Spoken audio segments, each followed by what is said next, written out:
Nama saya Hana Syahdiana dengan NIM 1111200132.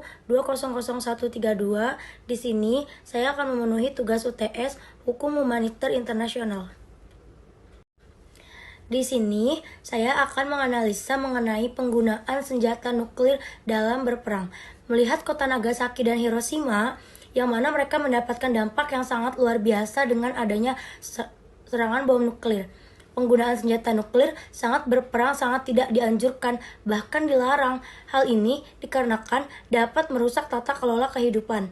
Panas yang dihasilkan dari cahaya nuklir tersebut dapat terasa hingga 16 km dari pusat titik ledakan, yang artinya sekitar 500 km persegi. Ledakan tersebut terbakar, termasuk kayu, kain, plastik, rambut, bahkan kulit. Dan ketika ada orang dalam jarak 16 km dari pusat titik ledakan, mereka akan mudah terbakar dengan cepat. Dan ketika ada orang yang melihat cahaya ledakan tersebut namun berada di luar titik 16 km dari pusat titik ledakan, mereka akan mengalami kebutaan dalam beberapa jam. Ada ratusan hingga jutaan orang yang mengalami luka yang cukup serius dan tidak sedikit dari mereka yang akhirnya meninggal dunia. Korban dari ledakan bom nuklir tersebut harus menerima kenyataan secara mental bahwa mereka akan dijauhi dan tidak boleh keluar dari kota, sebab radiasi yang diakibatkan ledakan tersebut akan menular kepada orang lain jika mereka saling berdekatan. Tidak hanya itu, infrastruktur, fasilitas umum, dan lingkungan pun hancur total akibat adanya ledakan bom nuklir tersebut.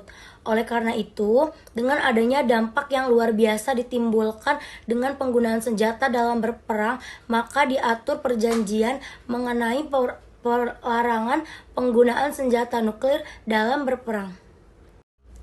Hukum Humaniter Internasional mengatur mengenai metode atau alat yang tidak boleh digunakan dalam senjata yang menyebabkan luka berlebihan dan juga penderitaan yang tidak perlu. Senjata ini disebut dengan senjata pemusnah massal. Contohnya yaitu senjata nuklir. Penggunaan senjata pemusnah massal ini di dalam perang adalah sebuah pelanggaran hak dan juga kebiasaan dalam perang yang kemudian disebut dengan kejahatan dalam perang. Penggunaan senjata pemusnah massal bertentangan dengan dua prinsip hukum humaniter internasional. Yang pertama, prinsip kemanusiaan karena menyebabkan luka berlebihan dan penderitaan yang tidak perlu.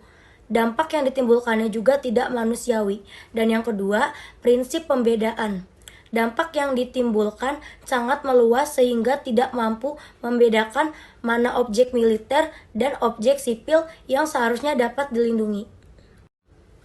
Baik, dapat disimpulkan dari analisa di atas, penegakan hukum humaniter internasional dalam penggunaan senjata pemusnah massal harus ditegakkan dengan baik karena salah satu tujuan hukum humaniter internasional adalah untuk melindungi dan menjamin hak manusia seseorang.